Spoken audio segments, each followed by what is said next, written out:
بسم الله الرحمن الرحيم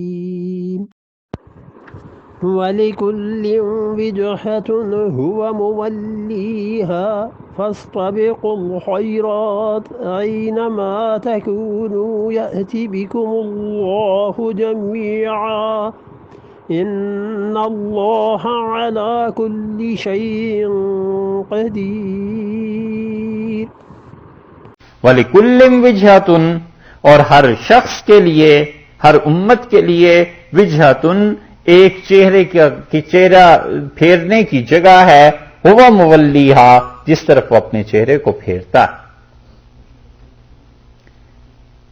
ہر ایک قوم، ہر ایک گروہ، ہر ایک فرد کے لیے وَلِكُلٍّ وِجْهَةٌ ہر ایک کے لیے وجہ ہے۔ وجہ کا مطلب جدھر اپنے وجہ چہرے کو کرتا ہے، چہرے کو پھیرتا ہے۔ ہر قوم قبلہ گاہ ہے، ہر قوم کا اپنا ایک قبلہ متعین ہوتا ہے نا۔ ہندوؤں کا بھی ہے، وہ بھی بعض ہندوؤں کے فرقے جو ہیں وہ اپنے مندر ایک ہی سائڈ کے بناتے ہیں، یعنی جہاں پہ وہ پرستش کرتے ہیں ان کے یہاں بھی بعض لوگ ایسے ہیں۔ عیسائیوں کا ہے، یہودیوں کا ہے، مسلمانوں کا، وَلِكُلٍّ وِجْهَةٌ ہر ایک قوم کا اپنا اپنا قبلہ ہے، هو مولیہا جس کی طرف وہ گھومتا ہے۔ ایک ترجمہ تو یہ کیا گیا، دوسرا ترجمہ یہ کیا گیا ہے کہ وَلِكُلٍّ وِجْهَةٌ نہ پہلا ترجمہ ہی بلکہ دیکھ لیجئے، وَلِكُلٍّ وِجْهَةٌ اور ہر ایک کے لیے ایک وجہ ہے، ایک چہرہ پھیرنے کی جگہ ہے، ہوا وہ کی ضمیر کدھر لوٹی؟ کلن کی طرف، یعنی وہ شخص، وہ قوم، ہر کوئی اپنے چہرے کو ادھر کی طرف پھیر لیتا ہے۔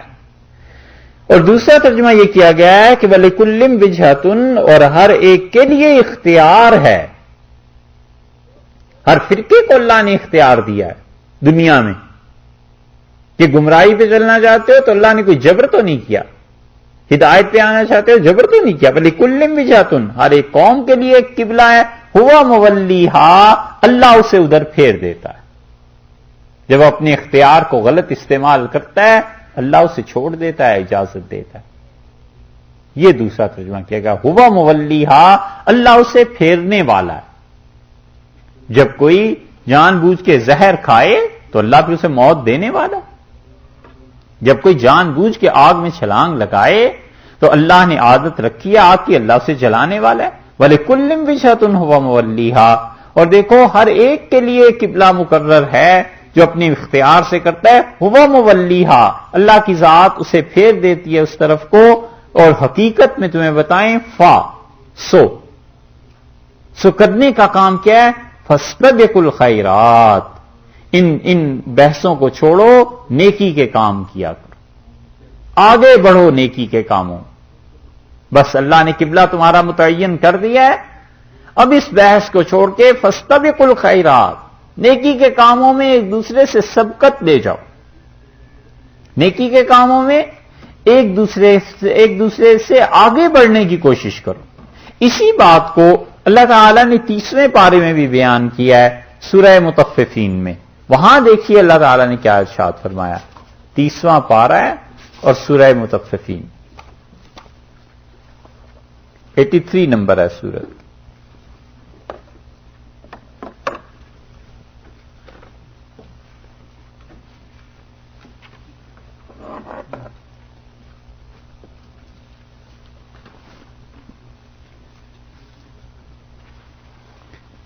یہ بات کافی پیچھے سے شروع ہوتی ہے۔ اللہ تعالیٰ نے سورہ مطففین میں 83 نمبر سورہ ہے، 30واں پارہ ہے، اور ارشاد فرمایا ہے، یہاں سے دیکھیے آپ 15 نمبر آیت سے،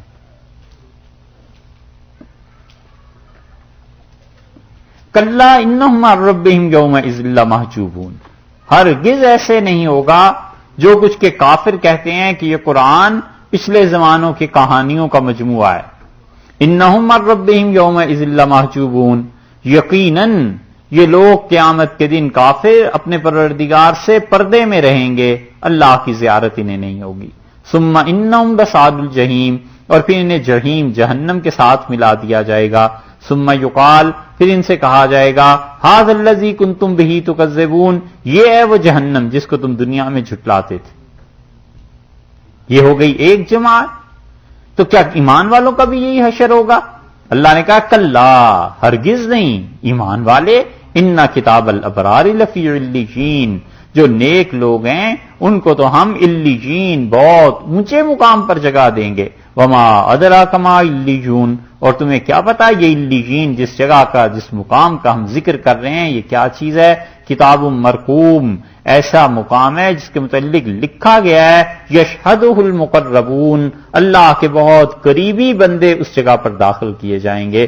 ان الابرار لفی نعیم، اور یہ جو ابرار ہیں علیین والے، یہ ان انعامات سے فائدہ اٹھائیں گے. علی الارائک، اور تکیے لگا کے بیٹھے ہوئے ہوں گے.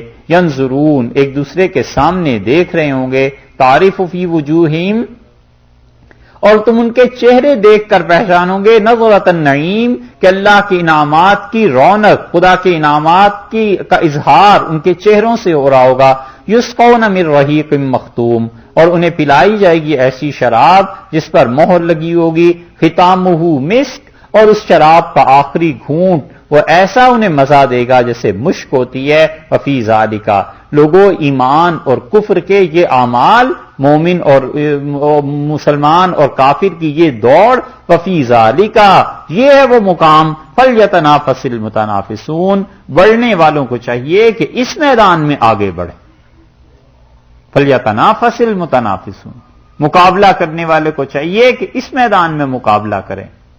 ہمت کرنے والوں کو چاہیے اس میدان میں ہمت کریں کہ کون پیچھے رہ گیا، کون آگے بڑھ گیا. یہ وہ مراد ہے یہاں. فاستبقوا الخیرات، اللہ نے کہا ہے ہر ایک کے لیے ایک قبلہ ہے. ہوا مولیہا، جس کی طرف وہ پھر جاتا ہے، یا ہوا مولیہا، اللہ اسے پھیر دیتا ہے اس قبلے کی طرف. فاستبقوا الخیرات، چھوڑو ان فضول باتوں کو. آن صلی اللہ علیہ وسلم پہ اعتراض کرتے ہو، اور یہ چیزیں، ان سب چیزوں کو چھوڑ دو. جو اعتراض کر رہے ہیں، یا مراد یہ ہے کہ ان کو سننا چھوڑو. اب فاستبقوا الخیرات، نیکی کے کاموں میں آگے بڑھو، بس نیکیاں کرتے رہو. اینما تکونو، تم جہاں کہیں بھی ہوگے، یاتی بکم اللہ جمیعا، اللہ تم سب کو جمع کر دے گا. یاتی بکم اللہ، اللہ لے آئے گا جمیعا تم سب کو. ایک بات تو یہ کی گئی کہ اللہ سب کی نمازوں کو لے آئے گا، کہ قبلہ ہے درمیان میں، قبلہ ہے وسط میں، اور تم امت وسط ہو، تم بھی امت ہو درمیانی. تو جو بھی آدمی اس قبلے کی طرف منہ کر کے نماز پڑھے گا، یاتی بکم اللہ جمیعاً، اللہ سب کو لے آئے گا.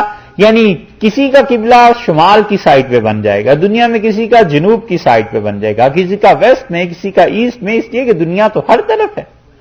تو مختلف لوگ مختلف سمتوں میں منہ کر کے نماز پڑھیں گے. یاتی بکم اللہ جمیعاً، اللہ تم سب کی نمازوں کو اکٹھا کر دے گا، سب پہ ثواب دے. کسی سمت میں تقدس نہیں ہے. اصل تقدس پاکیزگی ہماری اطاعت میں ہے، ہماری بات ماننے میں. تو تم جدھر بھی منہ کر کے نماز پڑھو گے، ہم سب کی نمازوں کو اکٹھا کر کے لے آئیں گے. ان اللہ یاتی بکم اللہ جمیعاً، اللہ سب کی نمازوں کو جمع کر دے گا. دوسری بات تفسیر یہ کی گئی ہے، پیچھے سے دیکھیے پوری آیت. وَلِكُلٍّ وِجْهَةٌ هُوَ مُوَلِّيهَا، ہر ایک قوم اور ہر ایک فرد کا کوئی قبلہ ہے جس کی طرف وہ پھرتا ہے. فَاسْتَبِقُوا الْخَيْرَاتِ، سو بڑھو نیکی کے کاموں کے لیے. اینما تکونو، دنیا میں جہاں کہیں بھی تم مر جاؤ گے نا، یاتی بکم اللہ جمیعا، اللہ تم سب کو اکٹھا کر دے گا قیامت تاکہ وہ فیصلہ کرے. یاتی بکم اللہ جمیعا، اللہ تم سب کو اکٹھا کرے گا. ان اللہ علی کل شیء قدیر، اور اللہ ہر چیز پر یقیناً قدرت رکھتا ہے.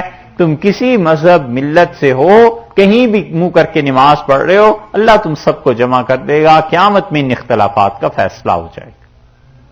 یہ دوسرا ترجمہ کیا گیا ہے کہ موت کے بعد تم سب کو جمع کرے گا قیامت کے دن کے لیے.